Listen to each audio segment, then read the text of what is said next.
चीन सन 15 देश कहते रहे हो जाओ शामिल, पर मोदी ने पकड़ी अलग राह, क्यों सही साबित हुआ फैसला। आइए जानते हैं। GTRI की एक नई रिपोर्ट भारत के RCEP से बाहर निकलने के फैसले का समर्थन करती है। रिपोर्ट में चीन के साथ बढ़ते व्यापार घाटे पर चिंता जताई गई है। अध्ययन में तर्क दिया गया है कि RCEP घरेलू उद्योगों को नुकसान पहुंचा सकता है। इसमें कहा गया है कि इससे विशेष रूप से MSME को नुकसान होगा। मोदी सरकार की पॉलिसी के चलते भारत बड़े नुकसान से बचा है। एक नई रिपोर्ट में भारत के RCEP से बाहर निकलने के फैसले को एकदम सही बताया गया है।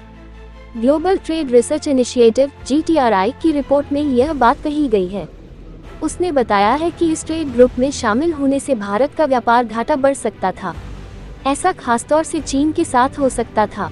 इससे देश के उद्योगों, खासकर छोटे और मध्यम उद्योगों MSME को भी नुकसान होने की आशंका थी। भारत 2019 में regional economic comprehensive partnership RCEP से बाहर हो गया था। उसे चिंता थी कि इससे व्यापार असंतुलन बढ़ेगा, स्थानीय उद्योगों को नुकसान होगा। RCEP एक बड़ा मुक्त व्यापार समझौता है।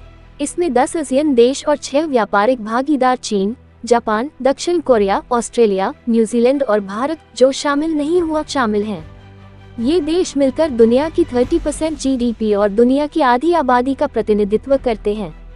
क्यों शामिल न होने का फैसला सही? चलिए जानते हैं। GTRI की रिपोर्ट अजय श्रीवास्तव और अभिजीत दास ने लिखी है।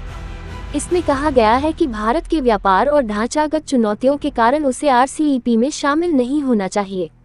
रिपोर्ट में कई मुद्दों पर प्रकाश डाला गया है। FTA के बाद से ASEAN, दक्षिण कोरिया और जापान के साथ भारत का व्यापार घाटा बहुत बढ़ गया है।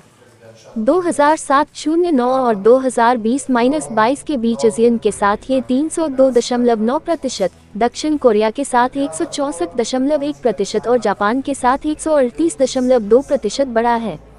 वित्त वर्ष 2023-24 में चीन के साथ भारत का व्यापार घाटा $85 अरब है। रिपोर्ट में आशंका जताई गई है कि RCEP से स्थिति और खराब हो सकती थी। इसकी वजह से चीनी सामान दूसरे सदस्य देशों के रास्ते भारत के बाजारों में आसानी से पहुंच सकते थे। अगर टैरिफ मुक्त आयात की अनुमति मिलती तो भारत के छोटे उद्योगों को बड़े चीनी उद्योगों से मुकाबला करने में मुश्किल हो सकती थी।